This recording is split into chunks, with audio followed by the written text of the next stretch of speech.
Trying to retrain the brain from dieting to the fat loss lifestyle may be the biggest challenge for many of us. Does this scenario sound familiar? You decide you want to go on a diet, so you go purchase the latest diet book or consult an expert. That diet book or expert is going to assuredly give you a program that includes some combination of eating less and exercising more.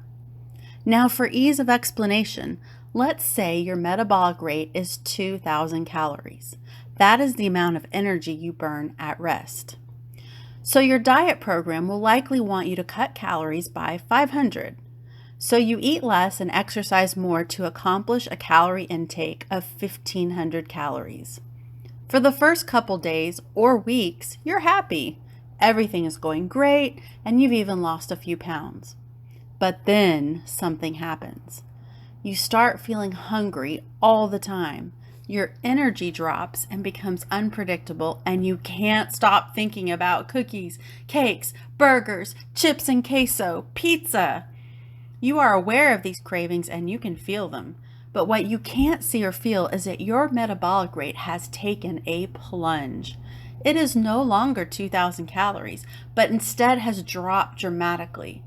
Researchers call this adaptive thermogenesis, and it varies from person to person, with some seeing only slight declines and others seeing huge declines. The average rate of a metabolic drop is about 300 calories per day, but some can see metabolic drops of 500 or more. Just for fun, let's assume you're one of the latter types and your metabolic rate declines by 600 calories per day. What happens now? Nothing good. Even if your willpower is strong enough to overcome the strong biological urges of hunger, energy change, and cravings, your metabolic rate is now lower than the deficit you created.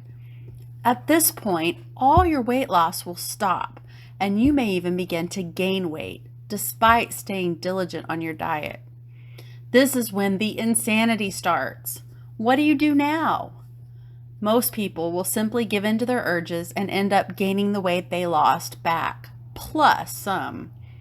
A few will double down by eating even less and exercising even more, assuming they just need to suck it up and work harder. And for a few days that will work until it doesn't again. Before you know it, you can find yourself spending hours a day exercising while eating like a bird and seeing no real benefit for your efforts. The reward you get at the end of all that hard work and suffering is a metabolic deficit that has primed your metabolism to be a fat storing machine that will put a stronghold on most of the fat in the stubborn areas you were trying to lose in the first place. Dieting is making you fat, and it has made your metabolism defective. That defect is not only keeping you from losing weight, it is slowly making you fatter and your stubborn fatty areas more stubborn. Up until this moment, you've been operating under the assumption that your metabolism is mapped out like this. Calorie reduction leads to weight loss, leads to balanced metabolism. But in reality, weight loss and your metabolism work more like this. Balanced metabolism leads to natural calorie reduction, which leads to permanent weight loss. In order to lose weight, you need to first balance your metabolism. But how? You balance your metabolism by balancing your hormones. Let us show you how. Visit us at fitbyfaithformula.com to learn more, read testimonies, read FAQ, and to sign up for our next online group program.